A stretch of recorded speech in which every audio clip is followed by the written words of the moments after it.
The Wizards opened the 201,718 season in a familiar setting. The address on the building is still 601 F Street NW, but there were a few subtle differences in background. The venue is now officially Capital One Arena, and that thanks to Bradley Beal has brought in a new nickname of the Vault. It was formerly the Phone Booth, a name derived from the last corporate sponsor, Verizon. There was no lockdown defense to warrant the Vault moniker last night, but the Wizards did display the offensive firepower of a team that has seemingly figured out how to maximize each other's strengths. The Wizards scored 120 points in front of their home crowd, and took their first step in backing up their boasts that this season would be different, meaning more fruitful, than last year's. The man who ignited the engine was John Wall, of course. He led the team with 28 points, 8 assists, 5 rebounds, 2 blocks, a game-high plus-minus of +19, and a couple of ferocious dunks. Even coach Scott Brooks said he found himself turning to his assistant coaches to say, "I can't believe he just did that." John Wall is good at this dunk thing. At Wash Wizards have the lead on ESPN. DC Family Pick.twitter.com/Wixker, NBA at NBA October 19, 2017. To stagger or not to stagger, as strong as Wall looked last night, the rest of the team appeared to slip into a bit of a funk when he and Bradley Beal went to the bench. For longtime Wizards fans, this should come as no surprise. Twice, the Wizards gave up leads while their two star players sat and watched from the bench. The Wizards' starting unit built up a 9-point lead with 144 left in the first quarter when Coach Brooks decided to field a 5-man bench lineup. By the time Brooks put Wall and Beal back in the game at the 922 mark of the second quarter, the Sixers had cut the lead down to 2 and gained momentum as trust the process chants echoed throughout the arena. A gripe of many Wizards fans and NBA analysts alike last season was that Brooks didn't stagger his two stars to ensure one of them remained on the floor at all times. Bradley Beal appears to be ready to make the transition from supposed to be an all-star to an actual all-star, even if he was more critical of himself after the game than others. "I think I played bad. I really do. I swear I did tonight. I missed way too many free throws and missed way too many shots. There were times where my defensive principles weren't great. In terms of rebounding, I think I did solid. Getting open shots, I thought I did an okay job. He'll tell you that I'm my biggest critic, so I always feel like I have to do better and become a perfectionist. I still have a lot of work to do, but he'll take a win. A win is more important than anything. I definitely have to be better next game." Beal was far from bad. He finished the game with 25 points, albeit on 6 for 17 shooting, but what was more impressive was his 16 free throw attempts. Wizards fans have been clamoring for years for Brad to drive more, and he has responded by taking a page from the James Harden playbook of point creation. Because of his improved ball handling skills, Beal is able to attack hard closeouts with pump fake and dribble drive moves, and now has the strength to enforce his presence on rim protectors and draw fouls. In his Wizards debut, Tim Frazier's timing appeared to be off as he struggled to control the game flow while he anchored the second unit. Frazier did finish with 5 assists but failed to keep a comfortable lead while Wall sat. The Wizards built up another double-digit lead towards the end of the third quarter, after Wall took over.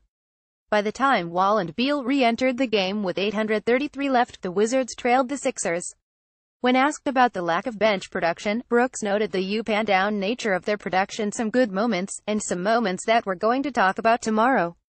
I like their savvy. I like their moxie. They go out and compete. A couple of things didn't go their way. A couple of turnovers, and the transition was non-existent during that stretch when they were in the game. We were giving up too many points in transition, and then we were giving up too many threes in that second quarter. Overall, I'm pleased with them and they're only going to get better. The numbers bear the same story as Brooks' side test. Bradley Beal had an on-court net rating of +18.7 and an off-court net rating of -35.7, while John Wall had an on-court net rating of +25.3 and -62.8 off-court. These numbers are astronomical, even for such a small sample size of one game, but where there is smoke, there is usually fire.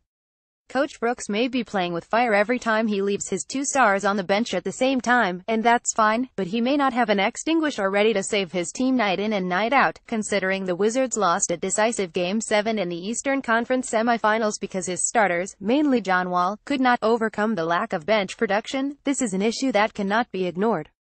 Kelly Oubre steals the show. Kelly Oubre have arriveth. Troy Halliburton at Troy Halliburton October 19, 2017 and we are all shooketh https://co2nutdipe2m Christian Louboutin skull and crossbones at Clinton Yates October 19, 2017. He may have only had 14 points, but Oubre had quite an impact on the final outcome of the game. During the off-season, Oubre put in countless hours with his ace trainer, Drew Hanlon, and the results showed. Kelly has finally found a shooting form that works and allows him to be comfortable in knocking down his shot. When center Jason Smith, who was starting for the injured Markieff Morris, exited the game in the first quarter after injuring his shoulder, the Wizards found themselves further shorthanded in the front court depth department. Oubre not only helped stabilize the Wiz with timely shots, but he also held his own on the other side of the ball. Coach Brooks preached throughout the preseason that he is giving Kelly the freedom to do things on offense as long as he is bringing it on the defensive end, and Wave Poppy held up his end of the bargain.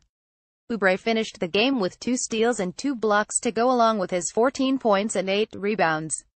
And unlike last season, he appeared comfortable with getting a defensive rebound and pushing the ball up the court himself, instead of constantly looking for the outlet man, which resulted in some poor turnovers last season. When John Wall was asked about Kelly Oubre's impact on the game, he went as far to call him the X-Factor last year. We said that he was the X-Factor to our team and that he was a big key. He used that as motivation through the summer.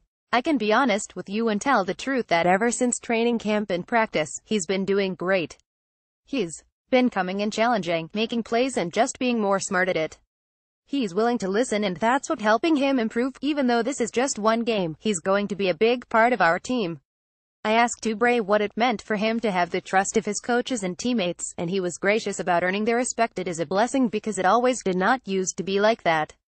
I have definitely worked for that and I am going to continue to work to be the best player that I can be, to pretty much not have any boundaries on me, but I just want to be the player that makes the right decisions, not the forced ones, so I am just definitely growing and getting better over time.